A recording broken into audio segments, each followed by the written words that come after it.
Welcome back to another story on Infidelity Tales Lab. Before we begin, tell us, where in the world are you watching from? Now, let's dive into today's story. Chapter 1. The Foundation. Stuart Muller had built his life on precision and control. At 42, he commanded respect not through volume, but through presence. His steel-gray eyes missed nothing, and his methodical approach to everything, from his successful construction consulting firm to his family relationships, had earned him a reputation as someone you didn't cross. Those who knew him well understood that beneath his calm exterior lay a man who never forgot a slight and never forgave betrayal. The Muller household sat on 3 pristine acres in the hills outside Denver, a testament to Stuart's eye for detail and his wife Sophia's taste for elegance. 13 years of marriage had produced their daughter Emma, a bright 7-year-old who inherited her father's observational skills and her mother's striking features. Sophia McMahon had been 25 when she married Stuart, a stunning brunette with ambitions that seemed to align perfectly with his own. She'd worked in marketing for a luxury hotel chain, bringing home stories of high-profile clients and glamorous events. Stuart had been smitten not just by her beauty, but by her apparent drive and sophistication. Now 38, Sophia had transitioned into volunteer work for various charities, organizing galas and fundraisers that kept her busy during Emma's school hours. Stuart's birthday had fallen on a crisp October Saturday. The morning had started typically, Emma bouncing on their bed at dawn, Sophia making his favorite coffee, and the familiar rhythm of weekend family life. But there had been something different in Sophia's demeanor lately. Small things, phone calls that ended abruptly when he entered the room, new clothes that appeared without explanation, and a certain distance in her eyes, even when she smiled. The gift box arrived via courier at precisely noon, wrapped in expensive black paper with a silver ribbon. Sophia had been in the shower when the doorbell rang, so Stuart had signed for it himself, noting the sender's address was from downtown Denver, an area where Sophia's charity work often took her. "Dad, don't open it," Emma had said immediately upon seeing the package. Her voice carried an urgency that made Stuart pause. "Why not, sweetheart?" he asked, crouching down to her level. "Can't you see it?" Emma's eyes were wide, fixed on the package with an intensity that seemed beyond her years. Stuart looked closer at the box, studying every detail. The wrapping was flawless, professional. But as his architect's eye examined the package more carefully, he noticed something odd about the shipping label. The sender's name was partially obscured, but what he could make out made his blood run cold. C. Wiley. Craig Wiley. Stuart knew that name, though he'd never met the man personally. Craig was a real estate developer who'd been circling some of Stuart's bigger projects lately, trying to poach clients with promises of faster timelines and cheaper costs. More importantly, Craig had been showing up at several of the charity events Sophia organized, always managing to get photographed with the organizers for the society pages. Stuart's mind began processing information with the cold efficiency that had made him successful in business. The expensive wrapping, the personal delivery on his birthday, the way Sophia had been acting lately, and now his daughter's inexplicable reaction to the package. Instead of opening the gift, Stuart made a decision that would change everything. He carried the box to his home office and placed it unopened on his desk. Then he made a phone call to Marcus Webb, a private investigator he'd used for business purposes in the past. "Marcus, it's Stuart Muller. I need you to do something for me, and I need it done quietly and thoroughly." 30 minutes later, as Marcus was explaining the surveillance options available, the doorbell rang. Through his office window, Stuart watched 2 police officers approach his front door. His blood chilled, but not from fear, from rage. Whatever was in that box, whatever game was being played, he was about to find out exactly how deep this betrayal went. Sophia answered the door, and Stuart could hear her voice rising in what sounded like genuine surprise and concern. The officers were asking about a package delivery, something about investigating a harassment complaint. Stuart remained in his office, listening and learning, his mind already 3 moves ahead of whatever trap had been set for him. As he watched the police car pull away 20 minutes later, Stuart's expression remained calm, but inside, a cold fury was building. Whoever had sent that package had made a crucial mistake. They'd underestimated exactly who they were dealing with. Stuart Muller didn't just play defense. He played to win, and he played for keeps. Chapter 2. The Investigation. The police visit had been brief, but illuminating. According to the officers, they'd received an anonymous tip about a threatening package being delivered to the Muller residence. When they'd asked to examine the box, Stuart had cooperated fully, allowing them to scan it with their equipment. Finding nothing dangerous, they'd left with apologies and a case number. But Stuart had noted everything. The timing, the specific details the anonymous caller had somehow known about the package, and most tellingly, the look of relief that had flashed across Sophia's face when the police pronounced the box harmless. That evening, while Sophia took Emma to her grandmother's for their weekly dinner, Stuart finally opened the package. Inside was an expensive watch, a Rolex Submariner worth at least $15,000. The accompanying card was simple. Happy birthday, Stuart. Time for new beginnings. A friend. Stuart photographed everything, then carefully repacked the box exactly as he'd found it. He had no intention of keeping the watch, but he had every intention of finding out why someone had sent it, and why his wife seemed to know more about it than she was letting on. Marcus Webb arrived Monday morning with preliminary findings that confirmed Stuart's worst suspicions. For the past 3 months, Sophia had been meeting Craig Wiley at least twice a week. Not at charity events, but at the Fairmont Hotel downtown, always during school hours, always the same room. The surveillance photos were damning. Intimate dinners, hand-holding, and most devastating of all, Sophia wearing a different expensive watch in the photos from last week. One that matched the style of the Rolex currently sitting in Stuart's safe. There's more, Marcus said, spreading additional photos across Stuart's desk. Craig Wiley's going through a nasty divorce. His wife filed 6 months ago, citing adultery, but she needs proof to get around the prenup. Word is she's offering a substantial reward for evidence. Stuart studied the images, his expression unreadable. In one photo, Sophia was laughing at something Craig had said, her hand resting on his chest in a gesture of casual intimacy that felt like a knife to Stuart's gut. But it wasn't the pain that consumed him. It was the calculation. What do you know about Craig's business? Stuart asked. Real estate development, mostly commercial properties. He's leveraged pretty heavily right now, banking on a big mixed-use project on the south side. If that deal falls through, Marcus shrugged. He's looking at serious financial trouble. Stuart was quiet for a long moment, his mind working through possibilities. I need you to dig deeper. I want to know everything about Craig Wiley, his business partners, his debts, his enemies, his weaknesses. I want to know who else is in his circle, who he trusts, and who might be willing to sell him out for the right price. What about your wife? Marcus asked carefully. What about her? Stuart's voice was ice cold. She made her choice. Now she gets to live with the consequences. That evening, Stuart played the perfect husband and father. He helped Emma with her homework, complimented Sophia on dinner, and made casual conversation about their upcoming weekend plans. But he was watching, cataloging every lie, every evasion, every moment when Sophia's attention drifted to her phone. When Sophia excused herself to take a call from the caterer for the children's hospital gala, Stuart followed quietly, listening from the hallway as she spoke in hushed, intimate tones that confirmed what he already knew. I can't talk long. Yes, he opened it. No, the police said it was fine. I think we're safe for now. I miss you too. As Stuart returned to the living room, Emma looked up from her coloring book. Dad, are you okay? Stuart knelt beside his daughter, studying her perceptive eyes. Why did you tell me not to open that package, sweetheart? Emma considered this seriously. It felt wrong, like when someone's being mean but pretending to be nice. Stuart felt a surge of pride in his daughter's instincts, mixed with rage that she was being exposed to this deception. You're very smart, Emma.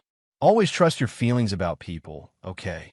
That night, as Sophia slept beside him, Stuart stared at the ceiling and planned. He'd built his career on understanding structures, on knowing exactly where to apply pressure to bring things down safely and completely. Marriages, he was learning, weren't so different from buildings.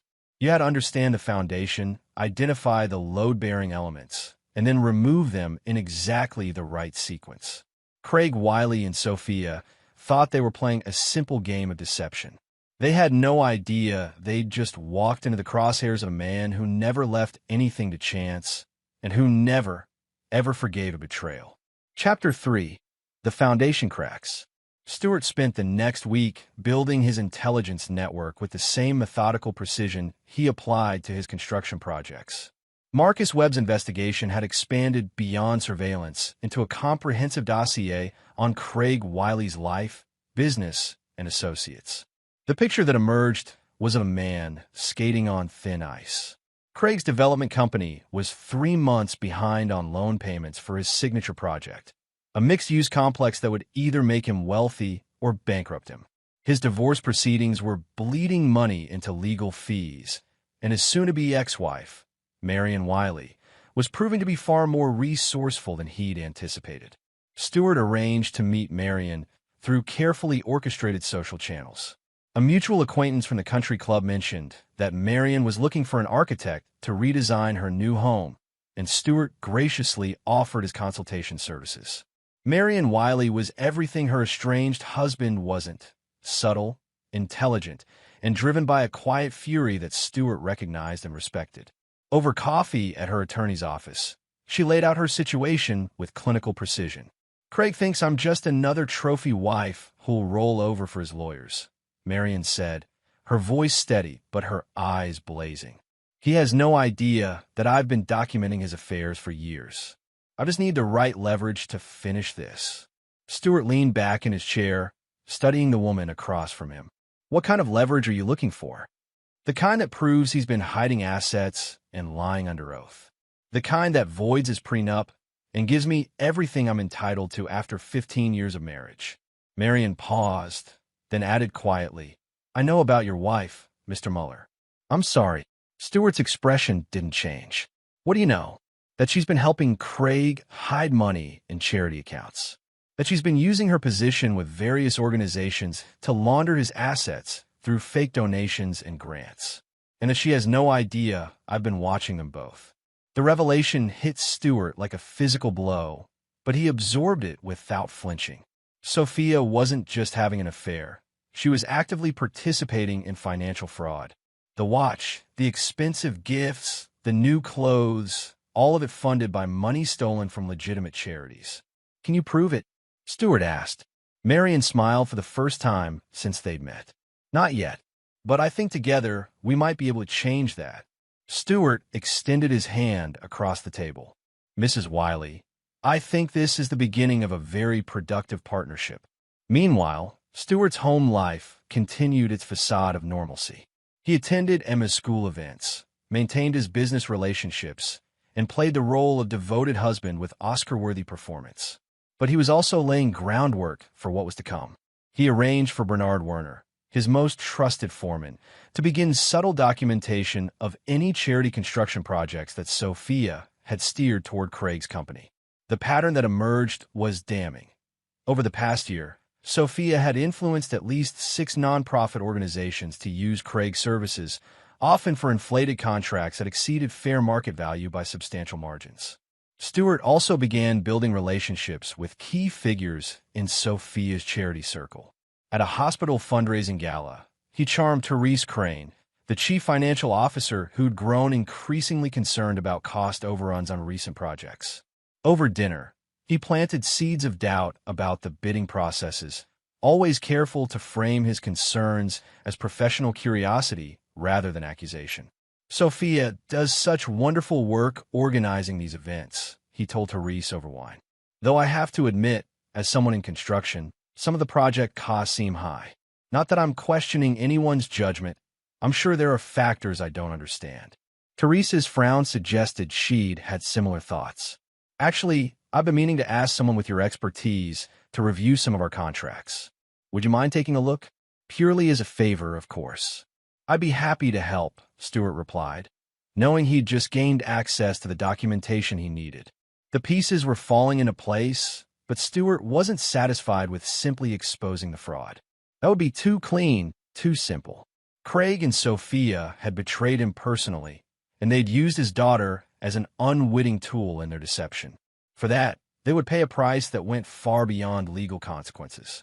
As he watched Sophia getting ready for another charity meeting the following Thursday, Stuart made a decision. It was time to accelerate the timeline. In 48 hours, he would begin the most important project of his life: the complete and utter destruction of everyone who had betrayed his trust. But first, he had one more conversation with Emma. "Sweetheart," he said, finding her in her room that evening, "do you remember telling me not to open that package?" Emma nodded solemnly. "How did you know it was bad?" Emma thought carefully before answering. Mom was scared when it came, but she was pretending not to be. And scared people do stupid things. Stuart hugged his daughter close, marveling at her wisdom. "Yes, they do. But smart people like us, we make plans. And we always protect the people we love." Chapter 4. The First Strike. Friday morning brought the first phase of Stuart's revenge into motion. While Sophia attended what she believed was a routine meeting with the Children's Hospital Development Committee, Stuart was 3 blocks away in Marion Wiley's attorney's office, turning over a meticulously prepared dossier of evidence. The documentation was devastating. Bank records showing unusual cash flows through charity accounts, contracts signed by Sophia that directed work to Craig's company at inflated rates, and email communications between Craig and Sophia discussing how to manage the money flow without raising red flags. Stuart had spent 2 weeks building this case, calling in favors from financial contacts, and using his construction industry connections to verify that Craig's billing was fraudulent. "This is enough to destroy them both," Marion's attorney, Luke Hogan, said as he reviewed the materials. "Financial fraud, charity misappropriation, violation of fiduciary duties. We're looking at criminal charges, not just civil penalties." But Stuart wasn't finished. That's just the foundation. Now we build the structure that brings everything down. Phase 2 began that afternoon when Stuart visited the construction site of Craig's flagship development project. The Meridian Complex was supposed to be Craig's crowning achievement: luxury condos, high-end retail, and office space that would establish him as a major player in Denver's development scene. Instead, it was about to become his funeral pyre. Stuart had done his homework. The project was financed through a complex web of investors, loans, and municipal bonds that required specific completion milestones to avoid default. Craig was already 3 months behind schedule and had used the charity money to cover cost overruns. More critically, the project relied on city permits that could be revoked if irregularities were discovered in the financing. Alejandro Wood, Stuart's contact in the city planning department, met him for coffee that afternoon. They'd worked together on municipal projects for years, and Alejandro trusted Stuart's professional judgment completely. "Alex, I need you to take a very close look at the Meridian Complex permits," Stuart said quietly. "I've been hearing rumors about financial irregularities in the development funding." Alejandro frowned. "What kind of irregularities?" Stuart handed him a carefully edited version of his dossier, focusing on the financial aspects while omitting any mention of Sophia's direct involvement. The kind that could make the city liable if this project goes sideways. "I'm not saying anything definitive, but as a friend, I'd recommend a thorough audit of the funding sources." "I'll have our people look into it Monday morning," Alejandro promised. "Thanks for the heads up, Stuart. This could save the city a lot of embarrassment." That evening, Stuart implemented Phase 3. He called a family meeting with Emma, arranging for them to have dinner alone while Sophia attended another charity function. "Dad, where's Mom going all the time?" Emma asked over pizza. Stuart chose his words carefully. "Your mother has been making some poor choices lately, sweetheart. Sometimes adults make decisions that hurt the people they're supposed to love and protect." Emma's eyes were serious. "Like lying?" "Yes, like lying. And when people lie to us, especially people who are supposed to love us, we have to decide how to respond." "Are you and Mom going to get divorced?" The question hung in the air between them. Stuart had been dreading this conversation, but Emma deserved honesty, or at least as much honesty as a 7-year-old could handle. "I don't know yet, Ma, but I want you to understand something very important. Whatever happens between your mother and me, you will always be safe. You will always be loved. And you will always be my priority." Emma nodded solemnly. "I know, Dad." I trust you. Later that night, Stewart received the call he'd been expecting. Sophia's voice was strained when she explained that the charity meeting had run late, and she'd be staying overnight at her sister's house to avoid the long drive home in bad weather. Stewart knew she was with Craig, probably celebrating what they thought was their continued success in hiding their affair and their theft.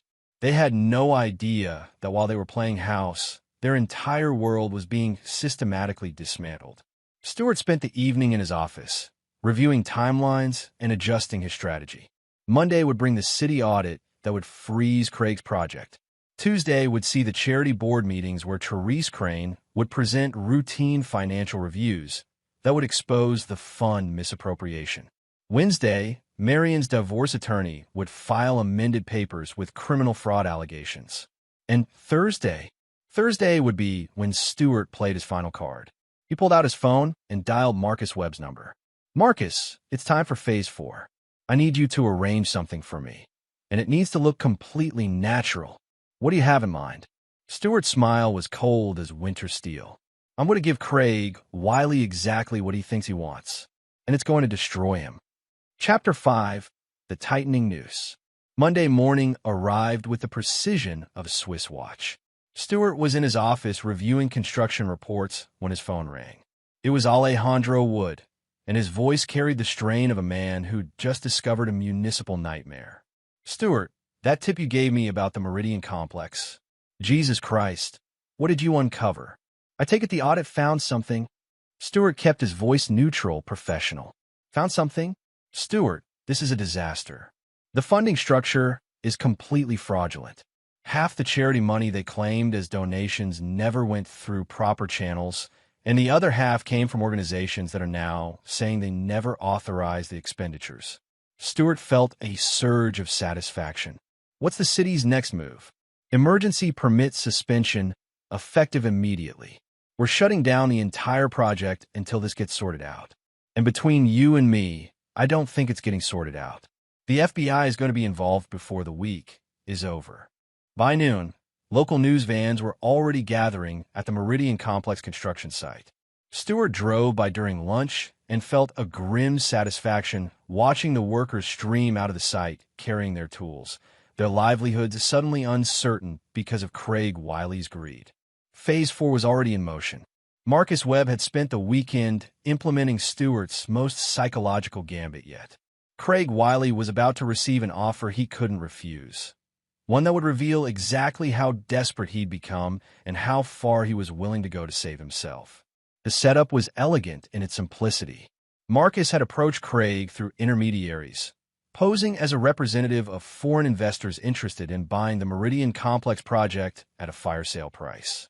The investors were real. Stewart had arranged them through his international business contacts, but the terms were designed to force Craig into increasingly compromising positions. Tuesday brought the charity board meetings. Stewart arranged to be out of town on business, providing himself with an alibi while Therese Crane presented her routine financial review to the Children's Hospital Board.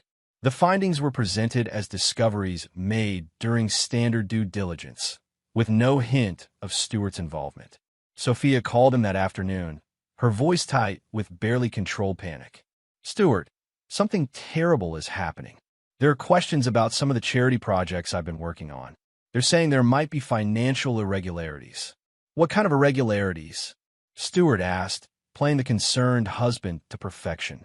I don't know exactly. Something about contracts and funding sources. They've asked me to come in tomorrow for a formal interview with the board and some outside auditors. I'm sure it's just a misunderstanding, sweetheart. You've always been so careful with the charity work. Yes, Sophia said quickly. Yes, I have been. I'm sure it's just someone made a mistake somewhere. That evening, Stewart received a call from Gordon French, a federal prosecutor he'd met at various civic functions over the years. They'd maintained a casual friendship built on mutual respect for each other's professional competence. Stewart, I need to give you a heads up about something that might affect your family. What's that, Gordon? Your wife's name has come up in connection with a financial fraud investigation we're pursuing. Nothing specific yet, but I thought you should know that she might be contacted for questioning in the next few days. Stewart managed to sound appropriately shocked and concerned. Financial fraud? Gordon, there must be some mistake. Sophia does volunteer work for charities. She doesn't handle money in any professional capacity. That's exactly why this is complicated. The fraud appears to have been perpetrated through charity organizations, using people in positions of trust to redirect funds. I'm not saying your wife is a target.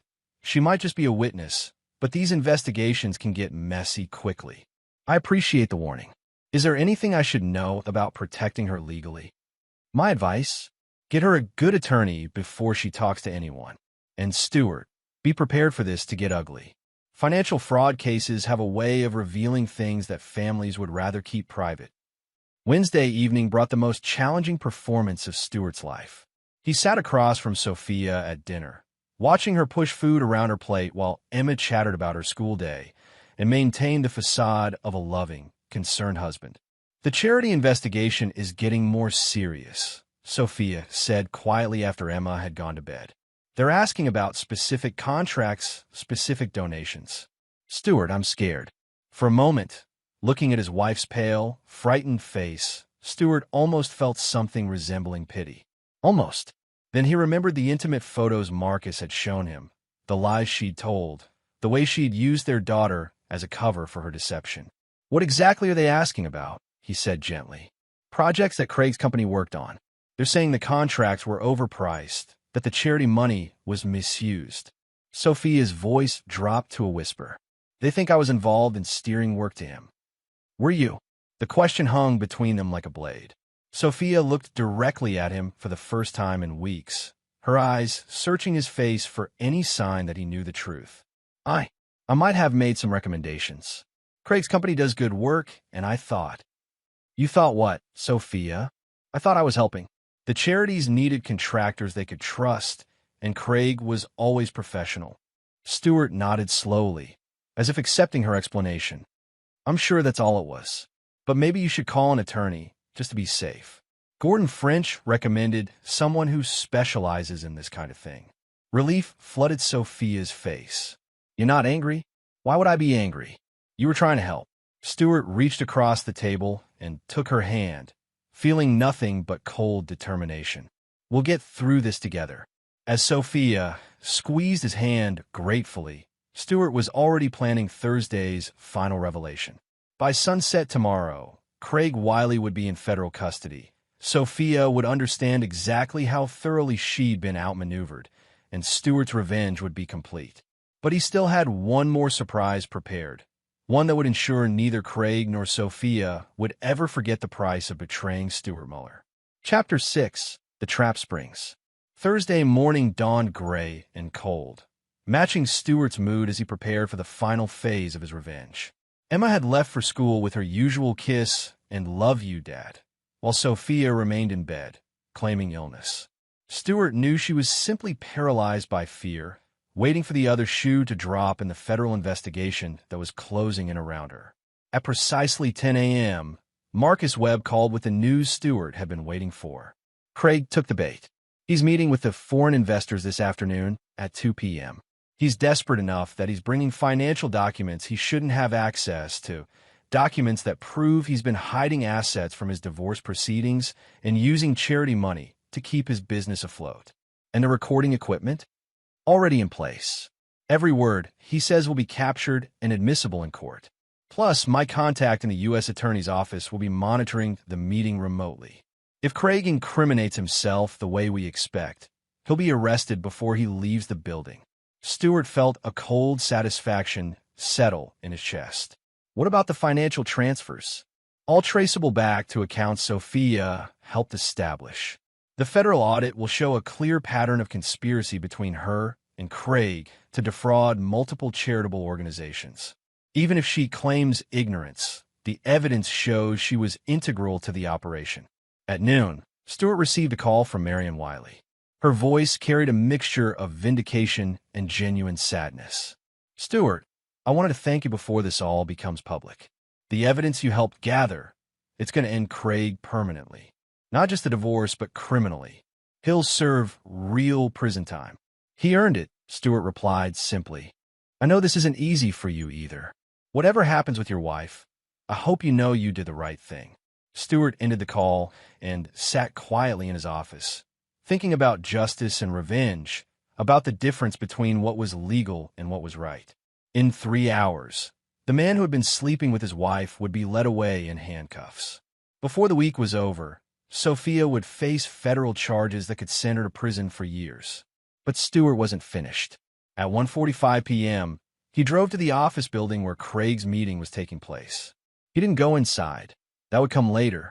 Instead, he positioned himself across the street where he could watch the federal agents who were undoubtedly preparing to make their arrest. At 3:17 p.m., Craig Wiley emerged from the building in handcuffs, flanked by FBI agents and followed by news cameras that had been tipped off about the arrest. Stewart watched with cold satisfaction as the man who had destroyed his marriage was loaded into a federal vehicle. Then he drove home to deliver the news to his wife. Sophia was in the living room when he arrived, still in her robe, her face pale and drawn. She looked up when he entered, hope flickering in her eyes. "Stewart, have you heard anything about?" "Craig was arrested an hour ago," Stewart said quietly, settling into the chair across from her. "Federal charges. Conspiracy, fraud, money laundering. He's looking at 15 to 20 years in federal prison." The color drained completely from Sophia's face. What about the charity investigation? What about it, Sophia?" Something in his tone made her look at him more carefully. For the first time, she seemed to see past the mask he'd been wearing for weeks. "Stewart," her voice was barely a whisper. Stewart reached into his jacket and pulled out a manila envelope. He placed it on the coffee table between them and leaned back in his chair. "Open it." With trembling hands, Sophia opened the envelope and began pulling out photographs. The surveillance photos Marcus had taken over the past months. Sophia and Craig holding hands at restaurants, entering the hotel together, embracing in parking lots. But these weren't the most damaging items in the envelope. Those were the financial documents that showed every fraudulent transaction, every misappropriated charity dollar, every lie she'd told to cover their crimes. And at the bottom of the pile, a detailed timeline showing exactly when Stewart had discovered each piece of evidence. "You knew," Sophia whispered, staring at the papers scattered across the table. "You've known for weeks." "I've known for weeks," Stewart confirmed. "The question is, what are you going to do about it?" Sophia's eyes darted toward her phone, toward the door, toward anywhere but Stewart's implacable gaze. "I can explain." "No." Stewart's voice cut through her protest like a blade. "You can't explain. You can't justify. You can't negotiate. You made your choices, Sophia. You chose to betray your family. You chose to steal from charities. You chose to help a man commit felonies. Those choices have consequences. What do you want?" The question came out as a sob. Stewart stood up and walked to the window, looking out at the life he'd built, the home he'd provided, the security he'd created for his family, all of it poisoned by the woman behind him. "I want you to understand something very clearly," he said without turning around. "In approximately 2 hours, federal agents will arrive here with a warrant for your arrest. You will be charged as Craig's co-conspirator in a multi-million-dollar fraud scheme. You will be convicted. The evidence is overwhelming. And you will serve significant prison time." Sophia was crying now, harsh sobs that shook her entire body. "Please, Stewart. Please. I'll do anything. I'll end it with Craig. I'll pay back the money. You'll do nothing." Stewart turned to face her, his expression as cold as Arctic steel. "Because you have nothing left to bargain with. Your boyfriend is already in federal custody. Your bank accounts are frozen. Your charitable positions are terminated. And your marriage is over. What about Emma?" Sophia managed through her tears. For the first time since he'd entered the room, Stewart's expression softened slightly. "Emma will be protected. She'll be raised by someone who understands the difference between right and wrong, someone who would never use her as a cover for criminal activity. You can't take her away from me. I'm not taking her anywhere. You're the one who chose to leave." Stewart moved toward the door, then paused. "Pack whatever you can carry. You have 90 minutes before the FBI arrives. I'd suggest you use that time to call a federal defense attorney." As Stewart reached the doorway, Sophia called after him desperately. "Stewart, please. I love you. It was a mistake, a terrible mistake, but I love you." Stewart paused at the threshold and looked back at the woman who had been his wife for 13 years. When he spoke, his voice carried finality that felt like a judge pronouncing sentence. No, Sophia, you love yourself. You love money. You love excitement. But you've never loved me. If you had, you never could have done what you've done. He straightened his tie and checked his watch. 87 minutes. I'd start packing. As Stewart walked away from his collapsing marriage, he felt no satisfaction, no triumph, no sense of justice served. He felt only the cold certainty that some betrayals can never be forgiven, and some trust, once broken, can never be repaired. But there was still Emma to think about. And Emma deserved a father who would protect her from the consequences of her mother's choices, no matter what that required. Chapter 7. The Reckoning. The federal agents arrived precisely on schedule, their black sedans rolling up the Mueller driveway at 5:47 p.m. Stewart watched from his office window as 6 agents in windbreakers marked FBI surrounded the house with professional efficiency. He'd sent Emma to stay with his sister for the evening, explaining only that Mommy was going away for a while and there might be some confusion at the house. Agent Sarah Harrison led the team, a compact woman in her 40s whose reputation for thoroughness had made her the lead investigator on high-profile financial crimes. Stewart had researched her background extensively. She'd built her career on cases exactly like this one, and her conviction rate was over 90%. Stewart opened the front door before they could ring the bell. Agent Harrison, I'm Stuart Mueller. I've been expecting you. Mr. Mueller, we have a warrant for the arrest of Sophia McMahon Mueller. Is she on the premises? She's upstairs packing. She's been waiting for you. Agent Harrison studied Stewart's face carefully. In her experience, spouses of fraud suspects usually fell into predictable categories: shock denial, angry enablement, or protective defiance. Stuart Mueller fit none of these patterns. His calm cooperation suggested either remarkable emotional control or something more complex. Mr. Mueller, you understand that your wife is being arrested on federal charges related to conspiracy and financial fraud? I understand completely. I'm the one who provided most of the evidence for your investigation. The admission hung in the air like smoke from gunshot. Agent Harrison had reviewed the case file extensively, but the source of the initial evidence had been carefully obscured through intermediaries and anonymous tips. Perhaps we should speak privately after we've processed Mrs. Mueller, she suggested. Sophia appeared at the top of the stairs carrying a single suitcase, her face composed but her hands shaking. She'd changed into a conservative blue dress and had attempted to cover the signs of her earlier breakdown with makeup. The effort was admirable, but ultimately futile. She looked exactly like what she was, a woman about to lose everything. Sophia McMahon Mueller, you're under arrest for conspiracy to commit wire fraud, money laundering, and violation of federal banking laws. Agent Harrison's voice was professional but not unkind as she read the Miranda rights. Stewart watched as his wife was handcuffed and led toward the waiting cars. At the last moment, Sophia turned back toward him, her eyes pleading for some sign of the man who had once loved her. Stewart, she called out desperately, please don't let them destroy me completely. For Emma's sake, please. You destroyed yourself, Stewart replied quietly. I just made sure there were consequences. After the federal caravan departed, Stewart found himself alone in the house he'd shared with Sophia for 13 years. The silence was profound, broken only by the grandfather clock in the hallway marking the passage of time that would never be recovered. Agent Harrison returned 2 hours later, this time without her team. She accepted Stewart's offer of coffee and settled into the living room, where just hours earlier, Stewart had systematically destroyed his wife's world.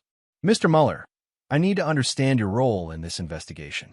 The evidence you provided was comprehensive, almost too comprehensive. Stewart met her gaze steadily. I discovered my wife was having an affair. When I investigated further, I found evidence of financial crimes. I reported what I found to the appropriate authorities. Through multiple intermediaries, using carefully planned revelations designed to maximize criminal exposure while minimizing your own legal involvement.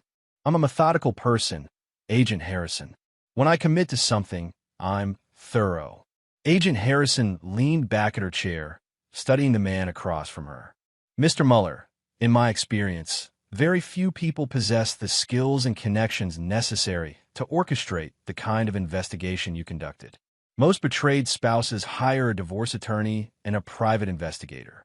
They don't build federal criminal cases. Most betrayed spouses don't discover that their wife has been stealing from children's charities.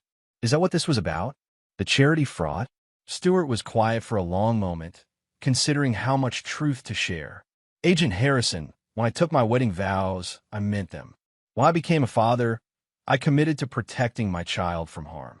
When I built my business, I chose to operate with integrity, even when it cost me money. He stood and walked to the window, looking out at the darkening sky. Sophia violated every principle I've tried to live by. She betrayed me personally. She betrayed her responsibilities as a mother, and she betrayed innocent people who trusted her with their charitable contributions. So you decided to destroy her. I decided to ensure that her actions had appropriate consequences. There's a difference. Agent Harrison finished her coffee and stood to leave. At the door, she paused and looked back at Stewart. Mr. Mueller, what you've done, it's going to follow you for the rest of your life. Are you prepared for that? Stewart's expression was unreadable. Agent Harrison, what my wife did was going to follow me for the rest of my life anyway. At least this way, justice was served. After the agent left, Stewart sat in his home office and began planning the next phase of his life. There would be custody hearings, divorce proceedings, media attention, and the complex process of rebuilding his life as a single father. Emma would need counseling, explanations appropriate for her age, and the stability that came from knowing her father would never abandon her. But first, there was one more conversation to be had. Stewart picked up his phone and dialed Craig Wiley's attorney, Ron Herring. Mr. Herring, this is Stewart Mueller. I understand your client is looking to make a deal with federal prosecutors. Mr. Mueller, I'm not sure it's appropriate for us to be speaking directly. I think it's very appropriate. I have information that might help your client reduce his sentence. Information about the true scope of the conspiracy he was involved in. There was a pause on the line. What kind of information? Stewart's smile was cold as winter. The kind that will ensure Craig Wiley understands exactly who he tried to cross, and what that mistake is going to cost him for the rest of his life. As Stewart outlined his proposal to Craig's attorney, he felt the satisfaction of a master craftsman putting finishing touches on his masterpiece. Craig Wiley would learn that his affair with Sophia had been just the beginning of his problems. Stewart had spent weeks building a trap that would follow Craig for decades, affecting his parole prospects, his future employment opportunities, and his ability to ever rebuild his life. Some betrayals, Stewart reflected, deserved to echo through eternity.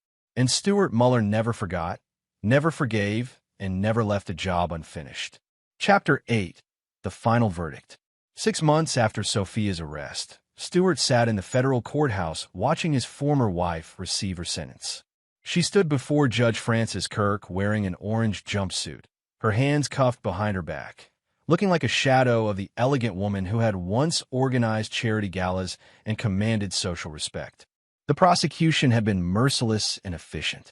Assistant U.S. Attorney Monica Marsh had laid out a case that painted Sophia not as a naive accomplice, but as an integral architect of a sophisticated fraud scheme that had stolen over $3 million from various charitable organizations. The evidence Stewart had provided formed the backbone of the prosecution's case. An additional investigation had revealed the true scope of Sophia and Craig's crimes. Mrs. Mueller, Judge Kirk said, his voice carrying the weight of decades on the federal bench, you held positions of trust in multiple charitable organizations. You used that trust to systematically divert funds intended for children's hospitals, homeless shelters, and educational programs.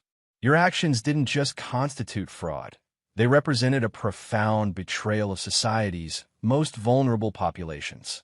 Stewart watched Sophia's shoulders shake as the judge continued his remarks. In the months since her arrest, she had aged years. Her hair had gone prematurely gray. Her face bore lines that hadn't been there before, and her once confident bearing had been replaced by the defeated posture of someone who finally understood the magnitude of their mistakes.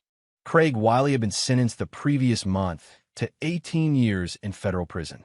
His cooperation with prosecutors had reduced what could have been a life sentence, but Stewart's additional evidence, financial records showing Craig had been skimming money from construction projects for years, had ensured the sentence remained severe. Craig would be 62 when he was released, his development company bankrupt, his reputation destroyed, his ex-wife remarried, and living comfortably on the settlement she'd secured. "I sentence you to 7 years in federal prison, followed by 3 years of supervised probation," Judge Kirk announced. "You will also pay full restitution to the defrauded organizations, a total of $3.2 million, which will be secured by liens against any assets you may acquire in the future." Sophia collapsed into her chair as the sentence was pronounced. 7 years. Emma would be 14 when her mother was released. Assuming Sophia served her full sentence without incident, her daughter would go through adolescence, high school graduation, and the early years of college without her mother's presence. As the court officers prepared to lead Sophia away, she turned toward the gallery where Stewart sat. Their eyes met for the first time since her arrest, and Stewart saw something he'd never expected. Not pleading, not anger, but a kind of grim acknowledgement. She knew what she had done. She knew what he had done in response, and she understood that this was justice, even if it was justice delivered by the man she had betrayed. Stewart didn't nod, didn't speak, didn't offer any gesture of forgiveness or reconciliation. He simply watched as his former wife was led away to begin serving her sentence, and felt nothing but cold satisfaction that the consequences had finally caught up with her choices. Outside the courthouse, Marion Wiley was waiting for him. She had attended every major hearing in both cases, her presence a reminder of how many lives Craig and Sophia's crimes had affected. "It's finished," she said simply. "Yes," Stewart agreed. "It's finished." They stood together in companionable silence, two people who had survived betrayal and ensured their betrayers faced appropriate consequences. Marion had rebuilt her life with impressive efficiency, using her divorce settlement to start a non-profit organization that helped other women navigate complex divorce proceedings. She'd also begun dating a retired federal judge, a relationship built on mutual respect rather than passion, but one that seemed to bring her genuine contentment. "Have you thought about what comes next?" Marion asked. Stewart considered the question carefully. "Emma comes next. Making sure she grows up understanding that actions have consequences, that trust is earned and not given, and that sometimes the people we love most are capable of hurting us most deeply. That's a heavy lesson for a child. It's a necessary lesson. I won't let her grow up naive about human nature." Stewart drove home to find Emma in the backyard, building something elaborate with the construction set he'd bought her. At 8 years old, she developed an impressive understanding of structural engineering and an almost obsessive attention to detail, traits she'd inherited from her father. "Dad, look at this," she called out excitedly, gesturing to her creation. "It's a bridge that can hold up even if one part gets damaged." Stewart examined his daughter's work with professional interest. The design was sophisticated for her age, incorporating redundant support systems that would distribute weight if any single element failed. "That's excellent engineering, sweetheart. Why did you design it that way?" Emma considered the question seriously. "Because you never know when something might break. But if you plan for it, you can still keep going." Stewart felt a surge of pride mixed with something deeper, a recognition that his daughter had already learned one of life's most important lessons. She understood that betrayal and disappointment were possibilities to be planned for, not disasters that should destroy everything you'd built. "You're absolutely right," he told her. "Good engineers always plan for failure." That evening, after Emma had gone to bed, Stewart sat in his office reviewing the legal documents that would finalize his divorce from Sophia. The proceedings had been simplified by her criminal conviction. There were no custody disputes to resolve, no property divisions to negotiate, no alimony payments to calculate. Sophia had forfeited any claim to Emma or to the assets she'd helped build through her criminal behavior. Stewart signed the papers with the same methodical precision he brought to everything else in his life. 13 years of marriage dissolved with the stroke of a pen, reduced to legal language that captured none of the complexity of love, betrayal, and justice that had brought them to this point. But as he sealed the envelope containing the signed documents, Stuart allowed himself a moment of genuine emotion. Not grief for his failed marriage, that had died the moment he'd seen the surveillance photos. Not regret for his actions. Sophia and Craig had earned every consequence they'd received. Instead, he felt something rarer and more valuable. The satisfaction of a job completed with absolute precision. Stuart Muller had built his life on the principle that structures must be sound, that shortcuts led to collapse, and that every element must be tested to ensure it could bear the weight placed upon it. His marriage had failed those tests catastrophically, but his response had demonstrated that some foundations were indeed built to last. As he turned off the lights in his office, Stuart thought about the future he would build with Emma, a future based on honesty, integrity, and the unshakable understanding that some lines should never be crossed, and that crossing them carried consequences that echoed through generations. He taught his daughter to build bridges that could survive even when parts failed. Now he would teach her to build a life that could withstand any betrayal, any disappointment, any test that the world might devise. Because Stuart Muller never forgot, never forgave, and never failed to finish what he started. Chapter 9. The Foundation Holds. 2 years after Sophia's sentencing, Stuart stood in his kitchen making breakfast for Emma, now 10 years old, and showing every sign of inheriting her father's analytical mind and uncompromising moral code. The morning routine had become sacred to both of them, a time when they discussed everything from Emma's school projects to larger questions about life, justice, and the importance of making good choices. "Dad," Emma said over her cereal, "Mrs. Peterson asked us to write about someone we admire for our essay assignment. Can I write about you?" Stuart paused in his coffee preparation, touched by his daughter's words, but careful not to show too much emotion. "That's very flattering, sweetheart. But what would you write about?" Emma considered this with characteristic seriousness.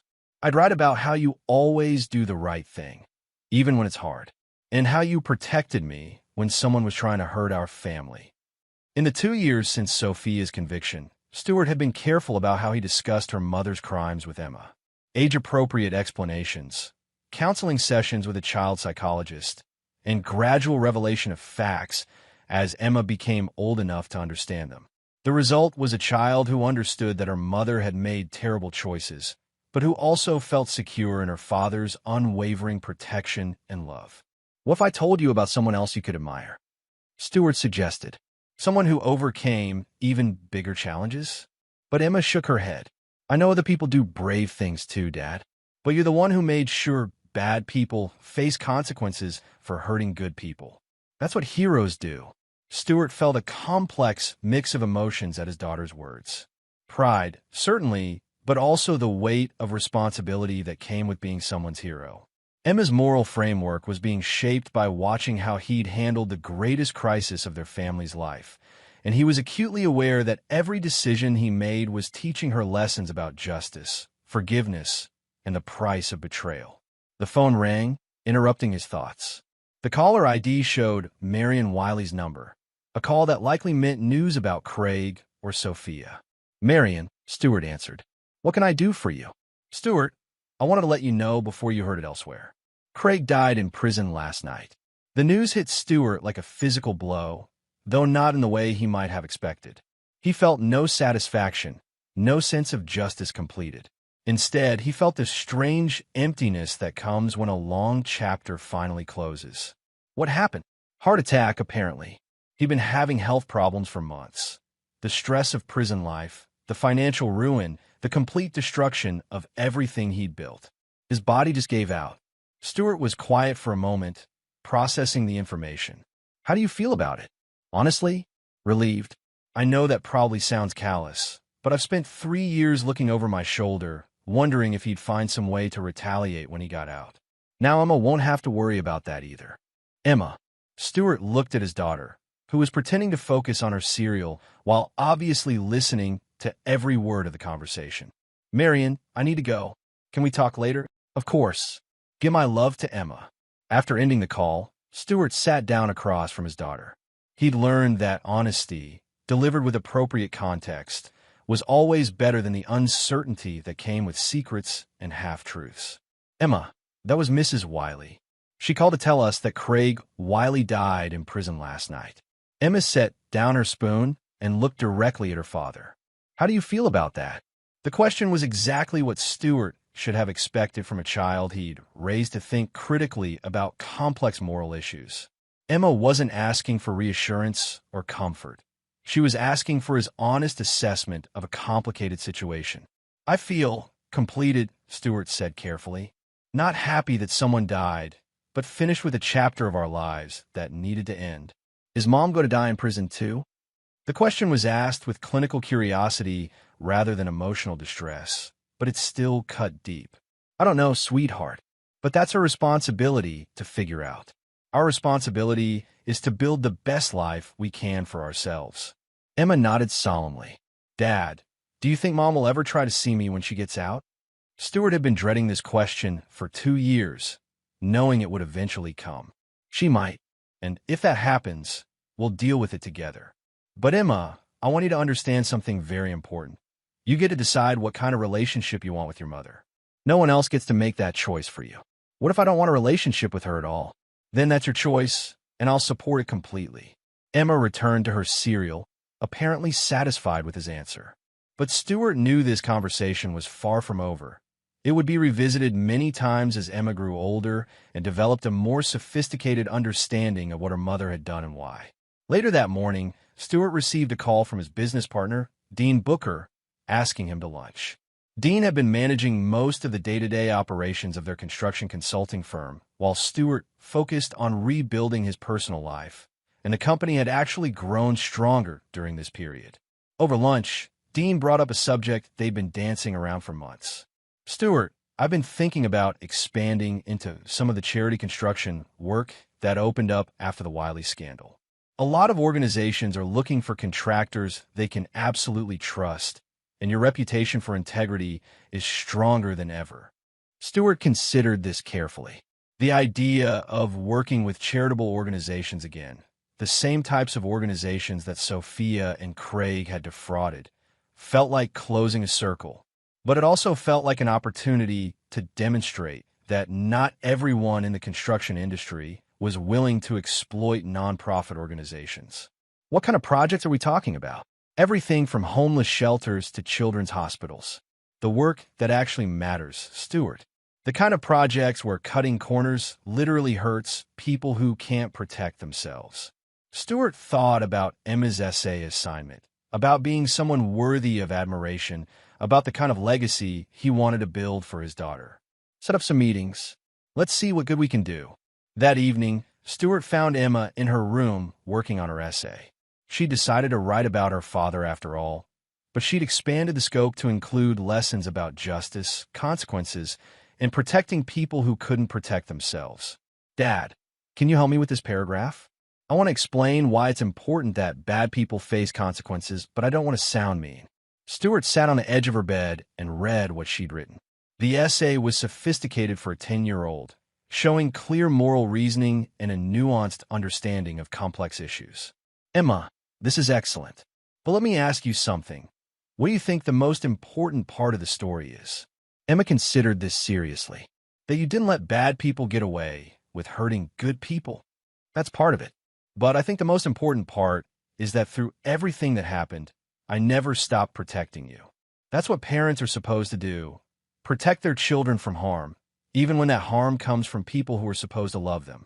Emma leaned against her father's shoulder, a rare display of physical affection from a child who is usually more reserved. Dad, do you think I'll be as strong as you when I grow up? Stuart hugged his daughter close, feeling the weight of her absolute trust and the responsibility that came with being her primary guide through the moral complexities of the world. Emma, you're already stronger than you know, and you have something I didn't have when I was your age. You have someone who will always tell you the truth, no matter how difficult it might be. That kind of foundation makes all the difference.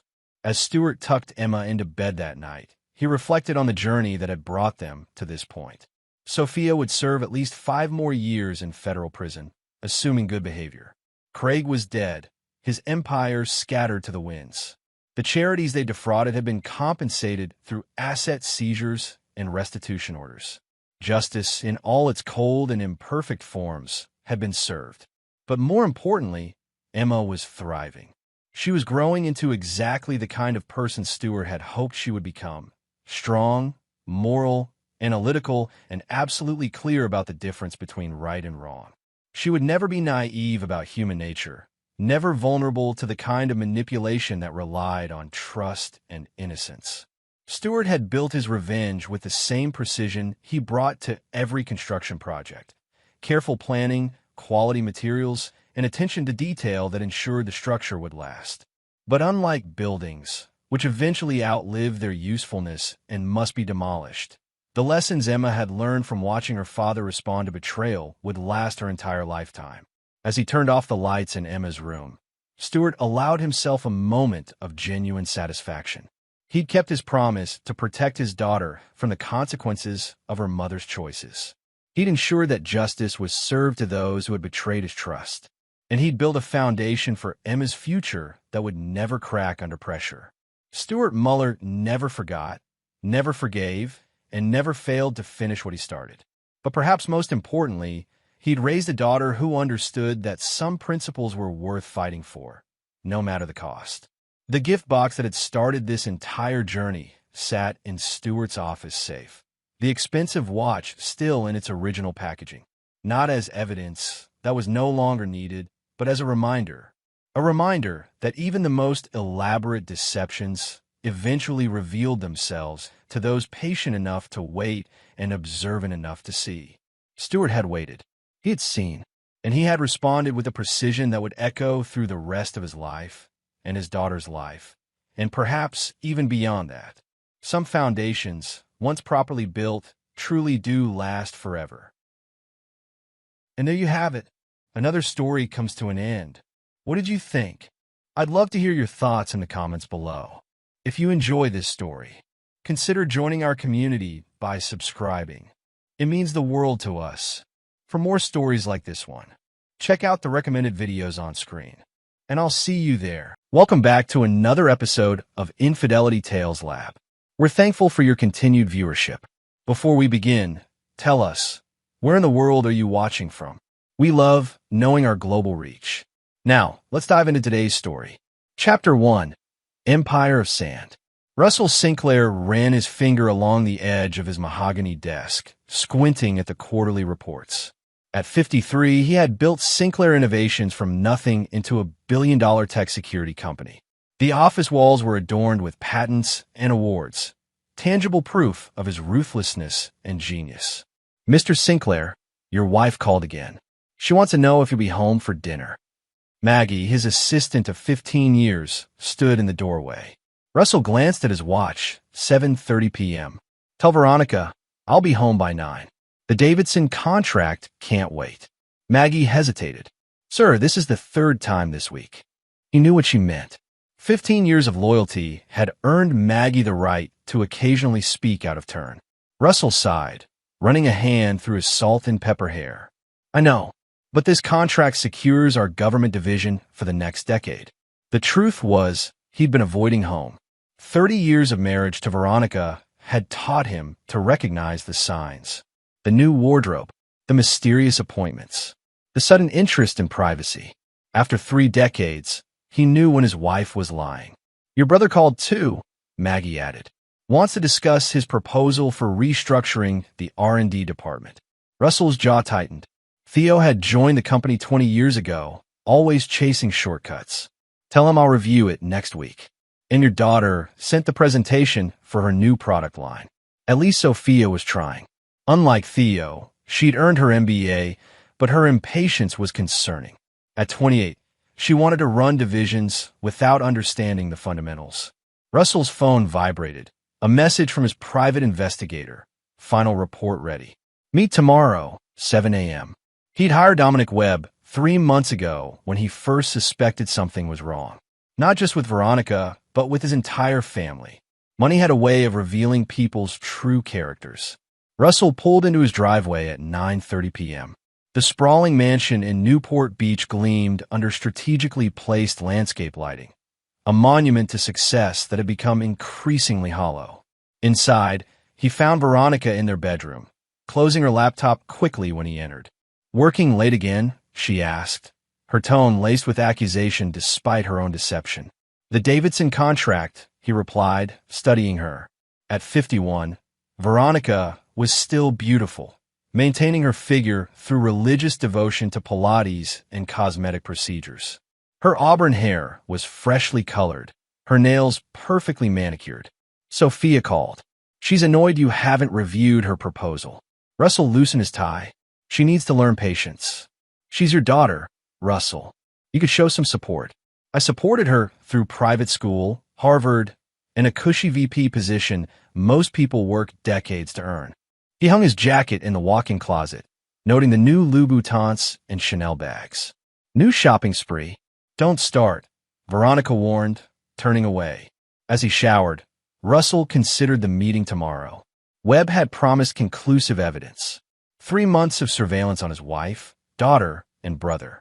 3 months of suspicious bank transfers, mysterious meetings, and hush phone calls. Sleep evaded him as Veronica feigned slumber beside him.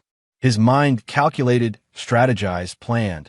Russell Sinclair hadn't built an empire by being naive. Whatever conspiracy was unfolding around him, he would be ready. Chapter 2. Shadows and Whispers. At precisely 7 a.m., Russell sat across from Dominic Webb in a private room at the Marina Club. The former FBI agent slid a thick folder across the table. "It's all there, Mr. Sinclair. Everything you suspected and worse."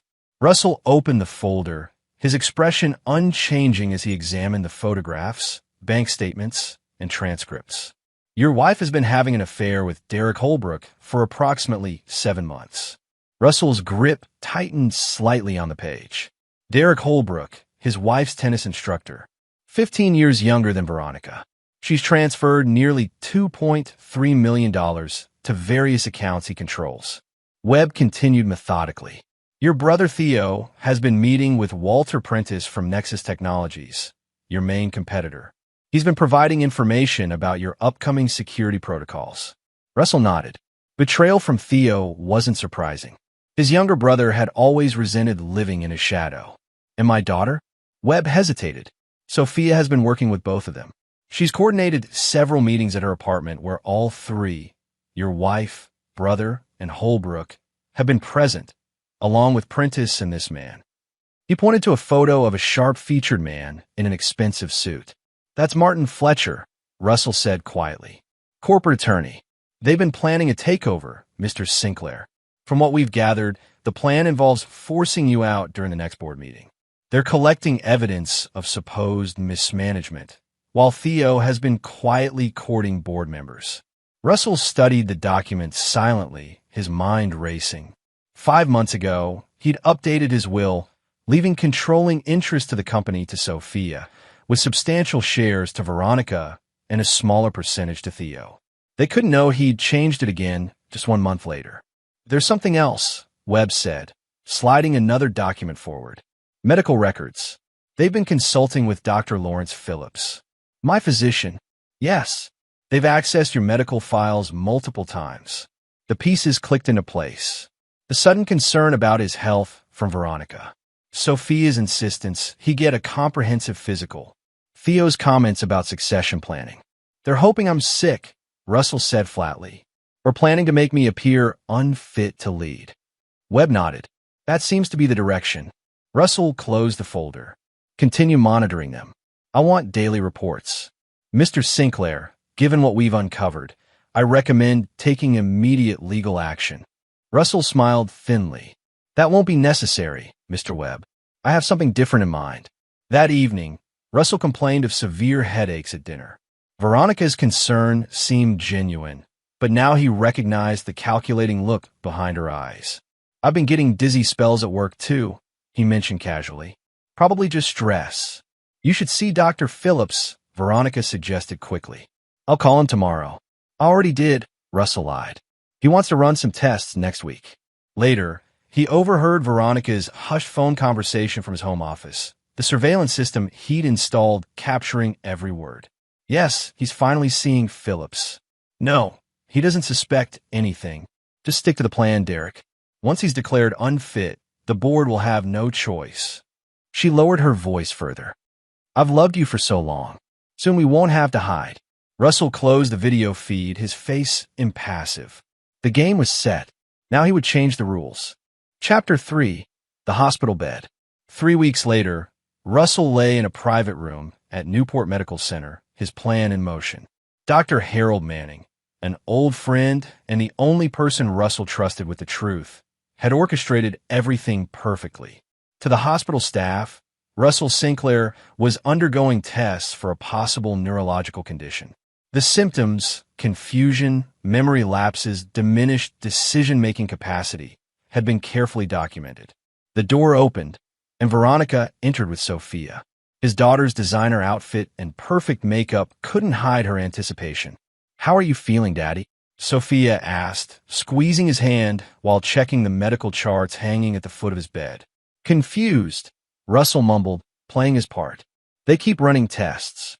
Dr. Phillips says they'll have results soon," Veronica said, exchanging a glance with Sophia. "The company," Russell said weakly. "Don't worry about that," Sophia said quickly. "I've taken care of everything at the office. My bank account has more zeros than yours ever did," she added with a laugh that was meant to sound lighthearted, but couldn't hide her glee. "The Tokyo deal went through. We're projecting record profits this quarter." Russell noted how she emphasized I and my already claiming ownership. The door opened again, and Theo walked in, looking uncomfortable in the hospital setting. "Brother," he said stiffly, "you look terrible." "Thanks," Russell muttered. "The company should have been mine." Theo suddenly sneered, his filter apparently weakened by the sight of his powerful brother in a hospital gown. "I was there from the beginning. 20 years I've watched you take credit for my innovations." "Theo," Veronica hissed. "Not now." "Why not? You probably won't even remember this conversation tomorrow," Theo retorted, but he fell silent under Veronica's glare. Russell closed his eyes, pretending to drift off. Through barely open lids, he watched as Veronica stepped into the hallway with a tall, handsome man, Derek Holbrook. "We're just waiting for the will reading," he heard Veronica whisper to the man, who Russell now recognized as not just her lover, but an attorney specializing in corporate takeovers. Russell maintained his facade of sleep as his family continued their conversation, believing him unconscious. "The board meeting is on Friday," Theo said quietly. "Once Phillips submits his evaluation, we move forward with the competency hearing." "And the offshore accounts?" Sophia asked. "All set up," Veronica confirmed. "Once we have control, we can structure the sale to Nexus however we want." They were planning to sell his company, his life's work, to his biggest competitor. Russell forced himself to remain still, to keep his breathing even. After they left, Dr. Manning entered. "They bought it completely," he said, checking Russell's actual vitals. "The nurses have been instructed to report your condition as deteriorating. And the tests, all fabricated as requested. Tomorrow we give them what they're expecting, a diagnosis that will support their claim that you're unfit to run the company." Russell nodded. "And the other arrangements?" "In place. The documents you wanted filed with the court were submitted this morning. Your attorney has everything else prepared." "Thank you, Harold. I know this is beyond your normal duties." Dr. Manning's expression darkened. "After what they did to my brother's company, helping you is my pleasure. Corporate vultures deserve what's coming to them." Russell smiled for the first time in weeks. "Tomorrow, then. Make it convincing." Chapter 4. Diagnosis. The next morning, Russell's hospital room filled with his family and Dr. Phillips, the physician who had betrayed patient confidentiality for money. Russell had already documented these ethics violations through Webb's investigation. "I have the test results," Dr. Phillips announced, his demeanor appropriately grave. "Mr. Sinclair, I'm afraid it's not good news." Russell feigned confusion. "What's wrong with me?" "You're showing signs of frontotemporal dementia. It explains the personality changes, decision-making difficulties, and memory problems your family has reported." Russell noted how Veronica squeezed Sophia's hand, not in distress, but triumph disguised as support. Is there treatment? Russell asked weakly. We can manage symptoms, but the condition is progressive, Phillips explained, avoiding eye contact. Given the nature of your responsibilities at Sinclair Innovations, I recommend stepping back from day-to-day operations immediately. Theo nodded solemnly. The company needs stable leadership, Russell. For everyone's sake. I've already spoken with Martin Fletcher, Veronica added. He's prepared temporary power of attorney documents for you to sign. Russell closed his eyes, appearing overwhelmed. I need time to process this. Of course, darling, Veronica soothed, patting his hand. We'll take care of everything. After they left to give him space, Dr. Manning entered with another physician. Your family has just received quite a shock, the unknown doctor said, closing the door. Russell, this is Dr. Elaine Cho from UCLA Medical Center, Manning introduced. The specialist I mentioned. Russell sat up, dropping the act entirely. Did they believe it? Completely, Dr. Manning confirmed. Phillips delivered the diagnosis exactly as we scripted. They're meeting with their attorney now, Dr. Cho added. Your investigator has them under surveillance. Russell nodded. And the real test results? Dr. Cho opened her tablet. Perfect health, Mr. Sinclair. Your neurological function is actually above average for your age group. Excellent. Harold, please proceed with Phase 2. After the doctors left, Russell made a phone call. Webb, implement the financial freeze. And send me the video feed from my home office.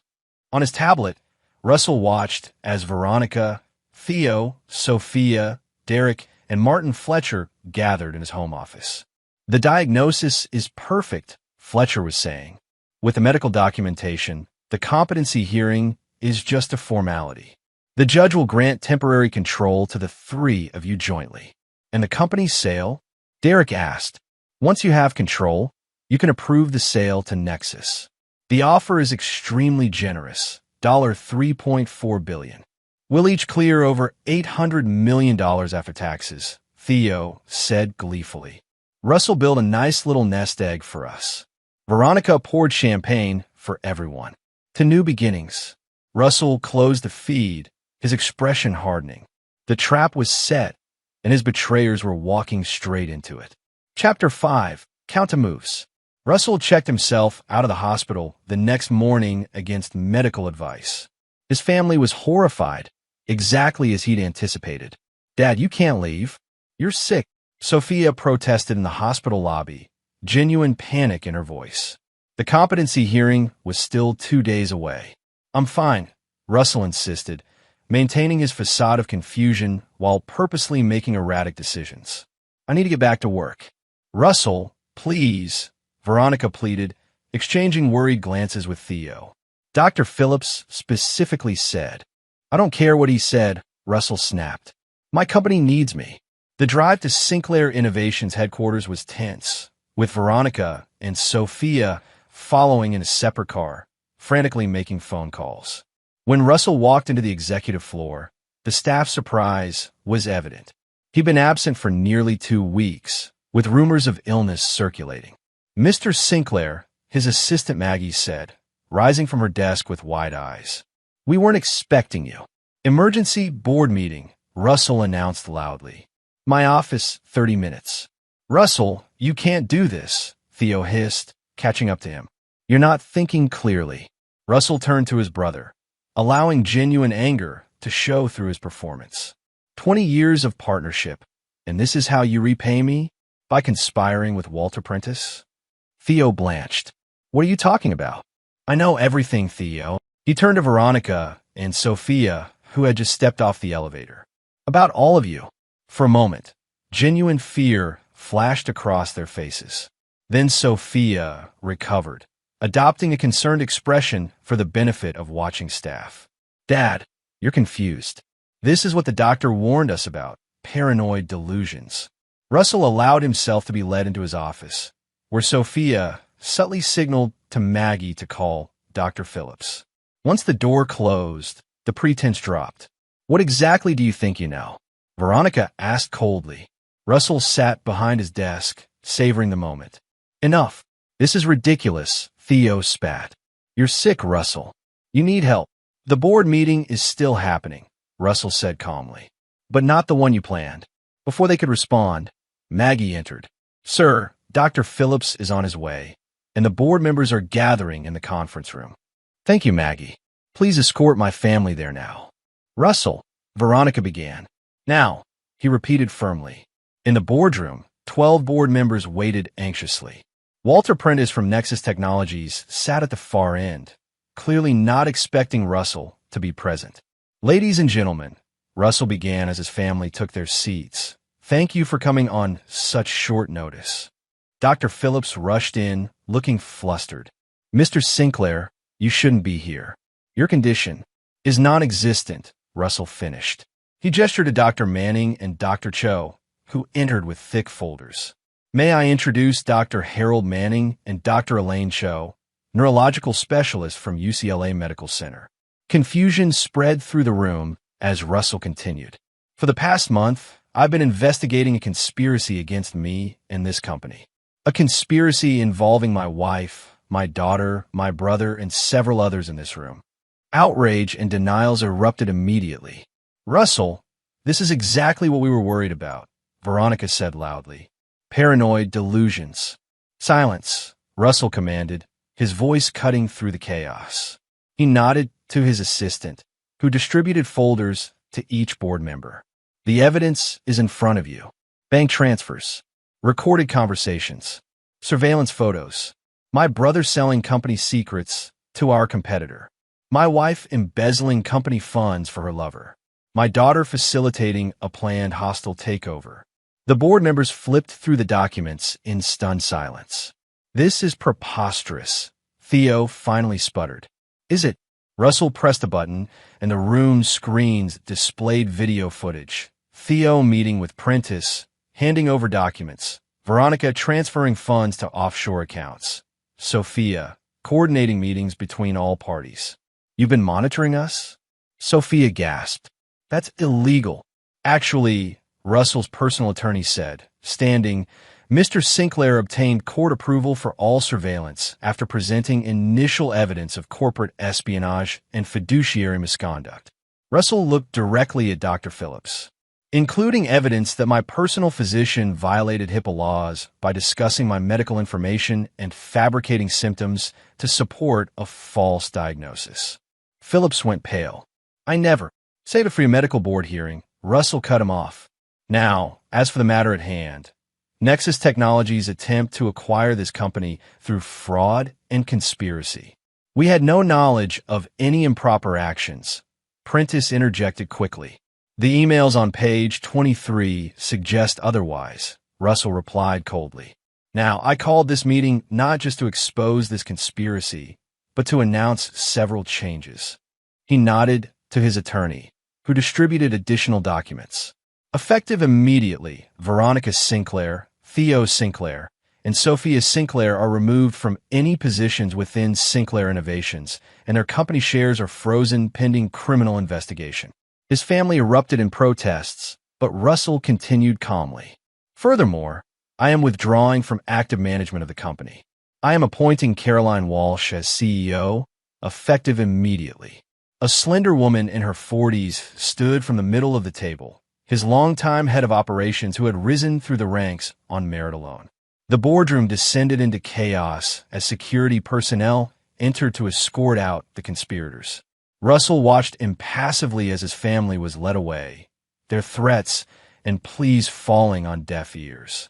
This isn't over, Russell, Veronica shouted as she was escorted out. You can't prove anything. But the evidence spoke for itself, and the board members' expressions had shifted from confusion to shock to anger at how they'd been manipulated. As the room emptied, Caroline approached Russell. Are you sure about this? Russell nodded. You've earned it, Caroline. The company needs someone with integrity at the helm. And what will you do? Russell allowed himself a small smile. I'm not finished yet. Chapter 6, The Missing Piece. The competency hearing never happened. Instead, Veronica, Theo, and Sophia found themselves fighting multiple legal battles, criminal charges for conspiracy, corporate espionage, and wire fraud, civil suits from Sinclair Innovations, and divorce proceedings from Russell. 2 weeks after the board meeting, Russell sat in Webb's office reviewing new information. "They're scrambling," Webb reported. "Their assets are frozen. Fletcher has withdrawn as their attorney. Nexus Technologies is denying all involvement and threatening to sue them for defamation." Russell nodded. "And Derek Holbrook? Disappeared 3 days ago. Emptied what was left of his accounts and vanished." "Find him," Russell ordered. "He's the missing piece." "May I ask why?" "You've already destroyed their plan. The company is secure. They're facing prison time." Russell's expression darkened. "Because it's not enough." That evening, Russell returned to the mansion to collect personal items. Under the divorce proceedings, Veronica was permitted to remain in the house temporarily. He found her in the living room, drinking heavily. "Come to gloat," she slurred. Russell studied her, the woman he'd spent 30 years with, now a stranger. "Why, Veronica?" "We had everything." She laughed bitterly. "Everything you wanted. Your company, your success, your schedule." She drained her glass. "Do you know how many dinners I ate alone? How many events I attended solo? Because Sinclair Innovations always came first. That company provided you with a life most people only dream of. A gilded cage is still a cage, Russell." She poured another drink with shaking hands. "Derek made me feel alive again. And selling my company to my biggest competitor? Was that also about feeling alive?" Veronica's expression hardened. "That was business. You taught me that everything has a price." "Indeed it does," Russell agreed coldly. "And you're about to learn exactly how high that price can be."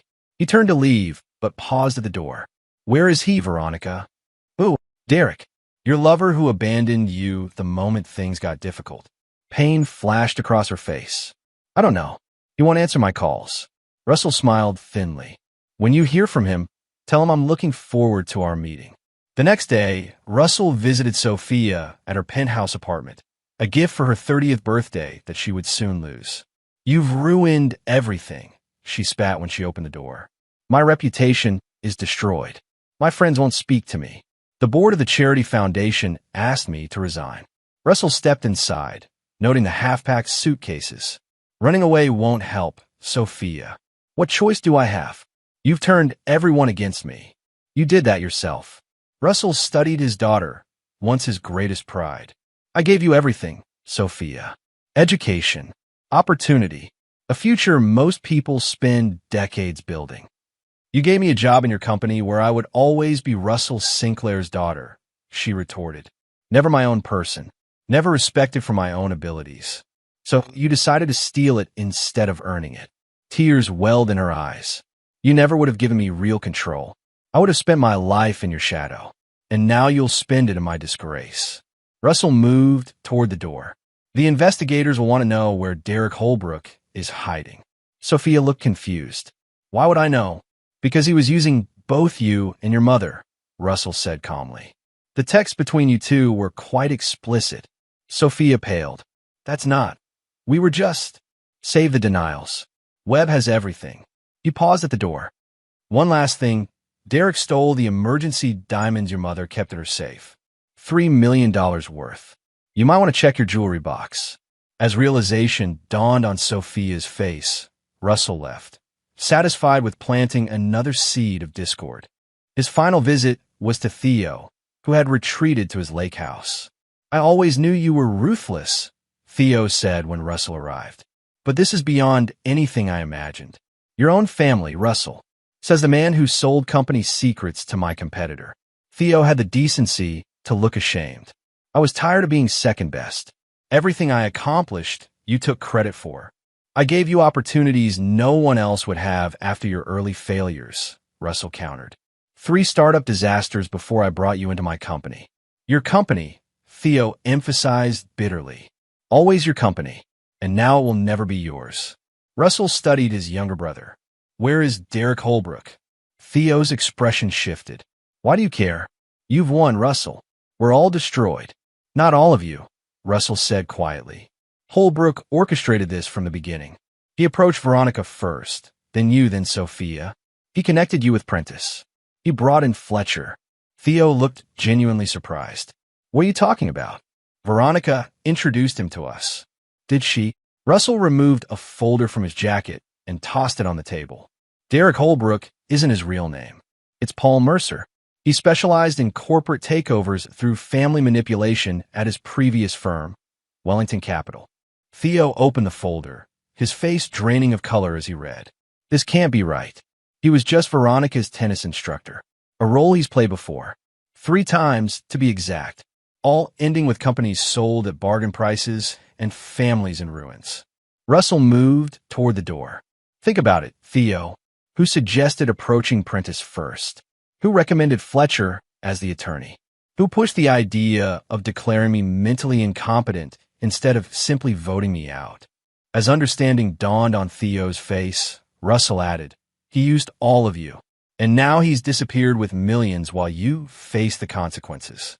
After leaving Theo's house, Russell called Webb. It's working. They're turning on each other. Any leads on Holbrook? Possibly. Facial recognition picked him up at a hotel in Santa Barbara. We're confirming now. Good. Once you have him, you know what to do. Russell ended the call, his plan entering its final phase. The separate threads of betrayal he'd planted would now weave themselves into a tapestry of mutual destruction. Chapter 7. The Architect. Derek Holbrook, or Paul Mercer, as his real identity revealed, sat at the hotel bar in Santa Barbara, celebrating his successful escape. $3 million in diamonds, another $2 million in offshore accounts, and the satisfaction of orchestrating a perfect scheme. Sure, the Sinclair takeover had fallen apart, but he'd built redundancies into his plan. He always did. His phone vibrated with yet another message from Veronica. He ignored it as he had the previous 50. The diamonds in his hotel safe were worth far more than her desperate pleas. Paul Mercer. The voice behind him sent ice through his veins. He turned slowly to find Russell Sinclair sitting at the adjacent bar stool. I prefer Derek these days, he managed, calculating escape routes. Russell signaled the bartender for a drink. I'm sure you do. It's a better fit for a tennis instructor turned con man. I don't know what you're talking about, Derek replied smoothly. And I have nothing to say to you without my attorney present. You don't have an attorney anymore. Fletcher dropped you along with my family. Russell accepted his whiskey. Impressive scheme, though. You've refined it since the Hamilton family in Chicago. Derek's composure slipped momentarily. You can't prove anything. I already have. The question is what happens next. Russell sipped his drink. You see, I've spent the past 3 weeks dismantling my family's lives, freezing assets, initiating criminal proceedings, destroying reputations. But they were just pawns. You're the architect. If this is some attempt to recover the diamonds, you're wasting your time, Derek said coldly. They're long gone. Russell smiled. I don't care about the diamonds. They serve their purpose, giving my family one more reason to hate each other. He leaned closer. No, what I want is for you to understand something. You chose the wrong target. Before Derek could respond, Russell continued. My associate, Mr. Webb, is currently in your hotel room, replacing your diamonds with convincing fakes. By tomorrow, the real ones will be back in my possession. That's impossible. The safe is a standard hotel model that takes exactly 3.7 seconds to override with the right equipment. Derek's face hardened. What do you want? For you to deliver a message. Russell finished his drink. Tell whoever hired you that their plan failed. Derek's surprise was genuine. Hired me? Nobody hired me. This was my operation. Russell studied him carefully. A tennis instructor from nowhere suddenly targets one of the country's leading security technology firms, orchestrating a complex takeover involving multiple family members? I don't think so. Believe what you want, Derek shrugged. I researched you for months. Found the weak points in your family. Your wife was the easiest, neglected, resentful, desperate for attention. Russell's expression didn't change, but his eyes darkened. Enjoy your freedom while it lasts, Mr. Mercer. The authorities in both Illinois and California are very interested in speaking with you. As Russell stood to leave, Derek called after him. They hated you, you know. All of them. Your wife, your daughter, your brother. They celebrated the idea of your downfall. What does that tell you about the great Russell Sinclair? Russell paused. That I chose my business partners better than my family. You placed a business card on the bar. When you're ready to tell me who really sent you, call that number. It might be the only thing that keeps you out of prison. Later that night, Russell reviewed Webb's latest report in his new penthouse overlooking the Pacific. The surveillance is in place, Webb confirmed. Holbrook made 3 calls after you left. 1 to a burner phone we couldn't trace, 1 to a lawyer in Los Angeles, and 1 to a private airport in Santa Barbara. He's planning to run, Russell noted.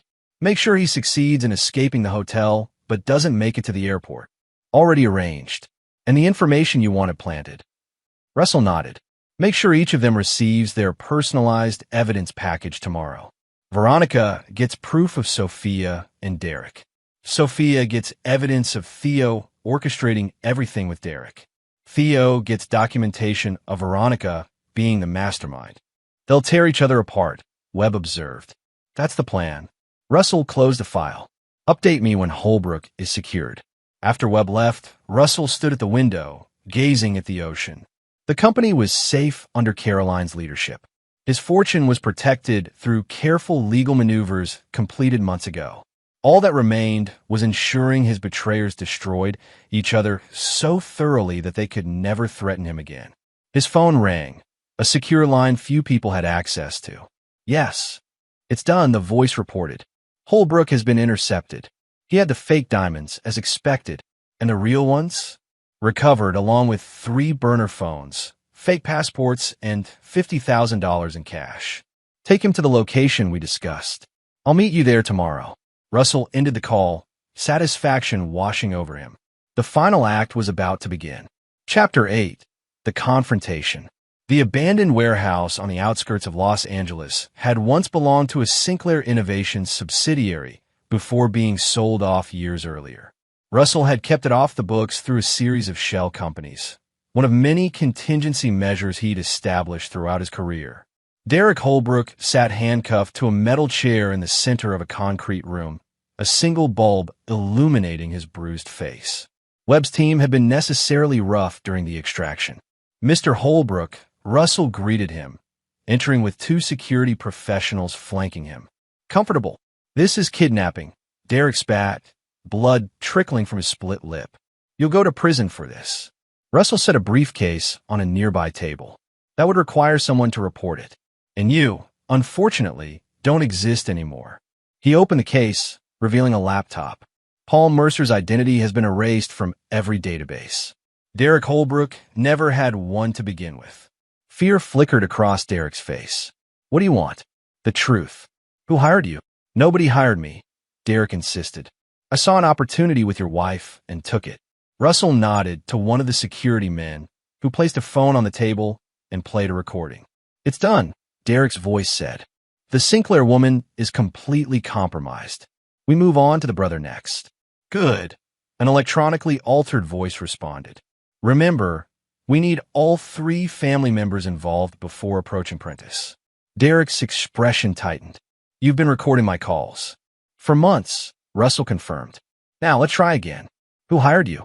When Derek remained silent, Russell sighed and opened the laptop. Perhaps this will refresh your memory.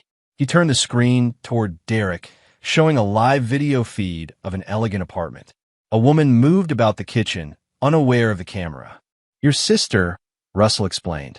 Amanda Mercer, currently working as a pharmaceutical sales representative in Boston, shares custody of her 10-year-old son with her ex-husband. He switched to another feed, a school playground.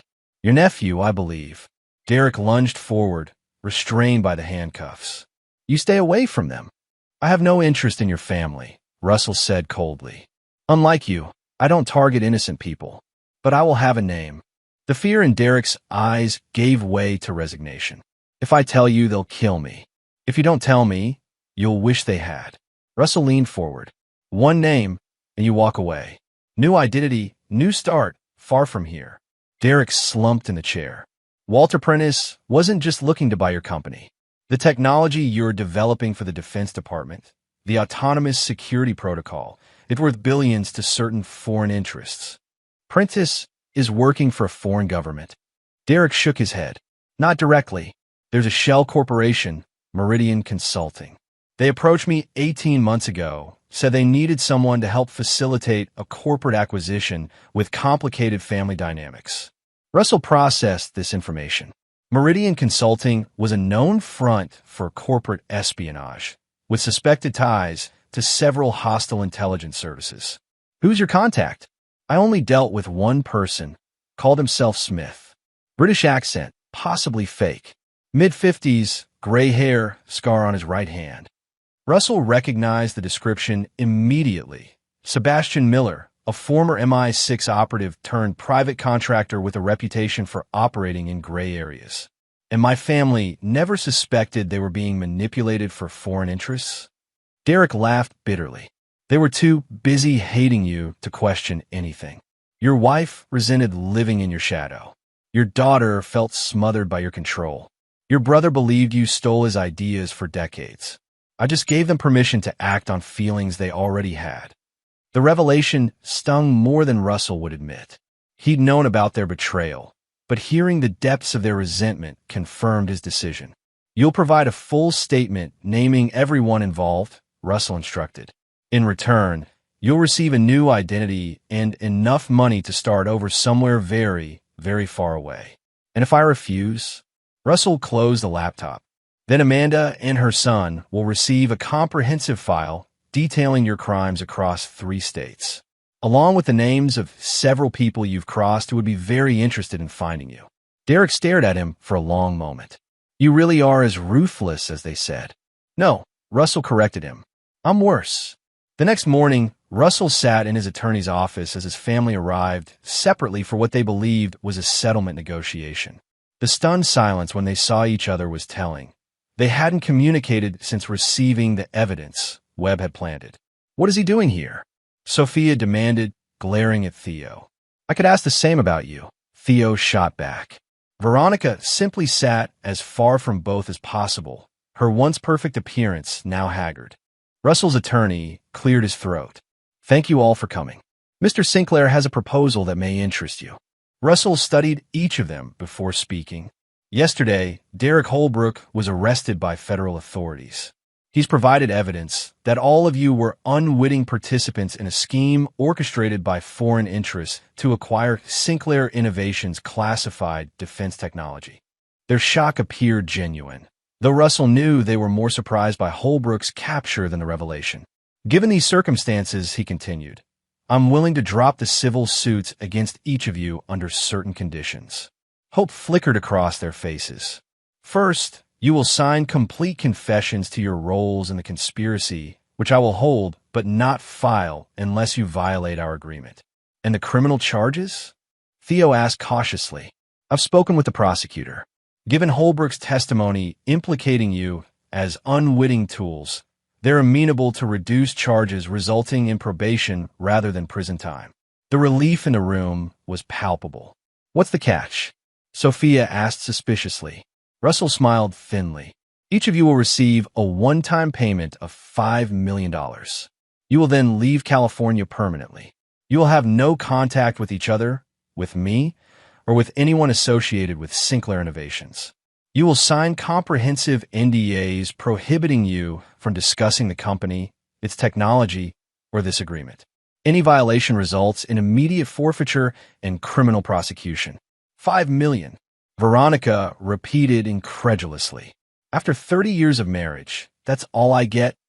Be grateful it's not prison, Russell replied coldly. Derek confirmed how eagerly you plan my downfall, how you celebrated my supposed illness. Veronica at least had the decency to look ashamed. And if we refuse? Theo challenged. Then the evidence goes to trial. You face 20 years for corporate espionage, wire fraud, and conspiracy. Your reputations, already damaged, will be destroyed completely. Russell stood. The agreements are prepared. You have 30 minutes to decide. As he moved to leave the room, Sophia called after him. Dad, wait. We were wrong, but you stopped being my daughter the moment you conspired against me. Russell cut her off. This arrangement is business, nothing more. He left them to consider their options, knowing they had no real choice. Chapter 9. The Last Laugh. 6 months later, Russell stood on the observation deck of Sinclair Tower. the new headquarters of Sinclair Innovations in downtown Los Angeles. The company had not only survived the attempted takeover, but thrived under Caroline Walsh's leadership. The Defense Department contract had been secured, and stock prices had reached record highs. "Beautiful view," Webb commented, joining him at the railing. "Worth every penny," Russell agreed. "What news?" Webb handed him a tablet. "Veronica has settled in Miami. Bought a condo, joined a country club. She's dating a retired investment banker." Russell swiped through the surveillance photos impassively. "Sophia, New York, working under an assumed name at a small marketing firm, keeping a low profile. And Theo, Seattle, trying to launch another startup with what's left of his settlement." Russell handed back the tablet. "And our other friend, Miller, was picked up by Interpol in Geneva last week. The evidence you provided was quite compelling. Meridian Consulting is being investigated by 3 different intelligence agencies. And Holbrook, living as Michael Preston in New Zealand, following the terms of his agreement to the letter." Russell nodded, satisfied. "Continue monitoring all of them. Quarterly reports unless something significant changes." "Of course." Webb hesitated. "If I may ask, what will you do now?" "The company is secure. Your family is gone. The conspirators have been dealt with." Russell smiled as he gazed out at the city sprawling before him. "Now, Mr. Webb, I start over." 1 year to the day after his family's betrayal, Russell sat in the first-class lounge at Los Angeles International Airport, waiting for his flight to Tokyo. Sinclair Innovations was expanding its Asian operations, and he decided to personally oversee the launch. His phone buzzed with a news alert. Walter Prentice had been sentenced to 15 years for espionage and corporate fraud. Another loose end tied neatly. A woman approached his table. "Mr. Sinclair, I'm Diana Foster, your new security consultant for the Tokyo office." Russell gestured for her to sit. Webb had personally vetted everyone on his new team, ensuring no possibility of another betrayal. "Are you ready for the move to Tokyo?" she asked, as they reviewed security protocols. "More than ready," Russell replied. A fresh start. His phone buzzed again, a secure message from Webb. "V.S. and T all received their special anniversary packages as instructed." Russell allowed himself a small smile. Each of his former family members had just received comprehensive documentation of the other's betrayals. Veronica learning how Sophia had seduced Derek. Sophia discovering Theo had planned to cut her out completely after